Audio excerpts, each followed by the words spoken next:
Josh Teague is the Shadow Attorney General in South Australia. Thanks for joining us today on Flow, Josh. Oh, thanks for having me on your program, Ricky, and g'day to all of your listeners. Thanks very much. We have been tracing this debate about a voice to the South Australian Parliament being proposed by Premier Peter Malinauskas. Now, where has the opposition landed on this at the moment? Well, you're right to say that the government has introduced a bill in the last couple of weeks. The opposition opposes the bill. It's a bad bill. It provides for a model that just isn't workable. That's particularly in relation to the way it would provide for engagement to Parliament, just a disconnect that won't work. And we're committed to improving outcomes, practical outcomes for Aboriginal people throughout South Australia. This is a bad bill. It's defective in a whole variety of ways, and I'd be happy to spell that out to your listeners, and I know that in due course people will be interested to look at the detail of this bill. But it really is a bad model, and for that reason we oppose it.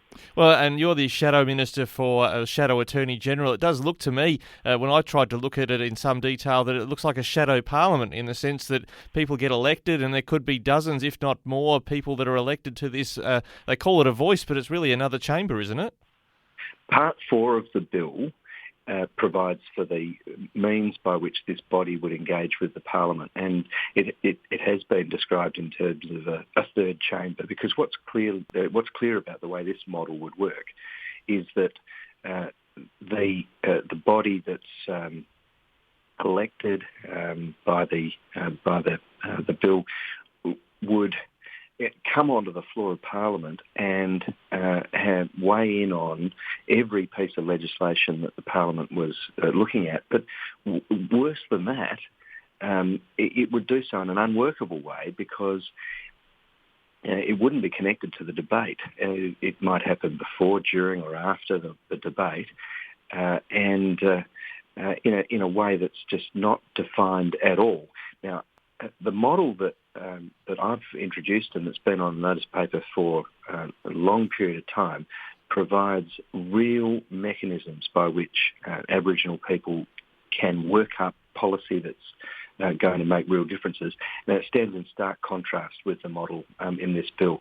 That's regrettable, and it's the result, I might say, of the government having ignored the work that's been done over many years, going back to Professor Roger Thomas, Commissioner for Aboriginal Engagement, back as far as 2018, ignored that, decided to reset a process in its own image, and has gone and produced this bill, which is just unfortunately not workable. And we're about legislating for improvement.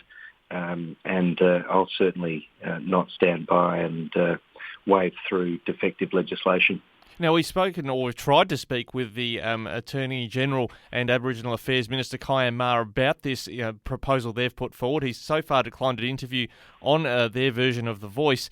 But what I find odd about this is that Labor, I think, going right back to the Dunstan years, preached about one vote, one value. But yet an Aboriginal person would get to vote, say, in the seat of Stewart or Frome or anywhere else in the state, but then they get another dip through their representative elected through The Voice. Well, we all know that those of us who are fortunate to be elected to the Parliament are elected to represent all South Australians. There's no doubt about that. And I also note that there are a range of bodies that can speak up and make contributions for particular groups within South Australia. The challenge, Ricky, for any step that we take is that it must be a step towards greater unity. And in order to have a step towards greater unity, you've got to have effective means by which to bring about improvement.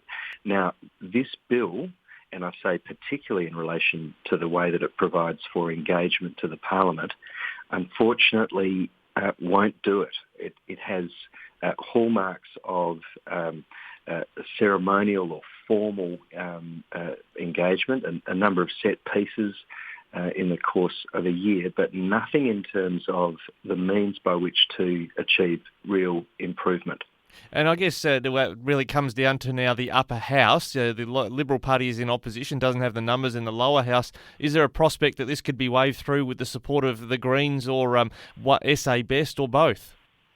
Well, we understand clearly enough that the government's gone about this in such a way to secure the support of the Greens, and so it's really a Labor-Green coalition that guarantees the passage of the bill in the Legislative Council. That's where the debate is happening this week. The government said that it wants to rush it through, I think, in a very hasty way through the Legislative Council this week.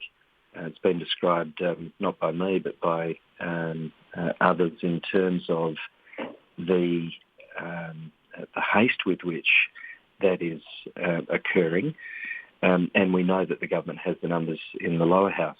But that's no reason to sit back and to say, well, we don't control the outcome, so we'll just give up and let it go. We need to speak up for the merits, and I'll continue to do that each day. That's my job.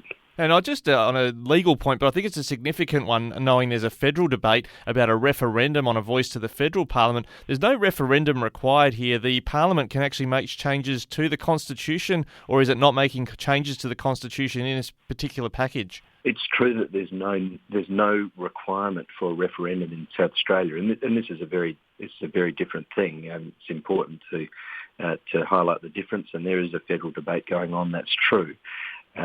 This bill would provide for changes to the Constitution. There's no referendum required to do it because the relevant parts of the Constitution are not entrenched or requiring a referendum. That said, the way that the constitutional changes are presented in the bill, they're presented in such a way as to give significance to those statements, and to put them in the Constitution Act raises them to a level of, at least a projected level of importance, and we need to look very closely at that, of course. So is there a prospect there could be a Supreme Court challenge in relation to the bill if it does get through the Parliament? Well, I don't anticipate that as presently advised, but I'll be certainly looking through all of this in close detail. And I come back to the point. If we're going to legislate, we've got to legislate in ways, can I say this, Ricky, in ways that are characterised by a degree of humility and practicality. There's no doubting that we've been, over decades and decades, involved in searching for improvement for Aboriginal people. It's a perennial challenge. We need to walk together towards better unity and better outcomes, but we won't do that by waving through a defective bill and a bad model. Well, Josh Teague, the Shadow Attorney General, thanks for going through that with us. We'd love to speak with the actual Attorney General as well, but as yet, no dice. Thanks so much for joining us today. Thanks for having me, Ricky, and glad to speak again soon.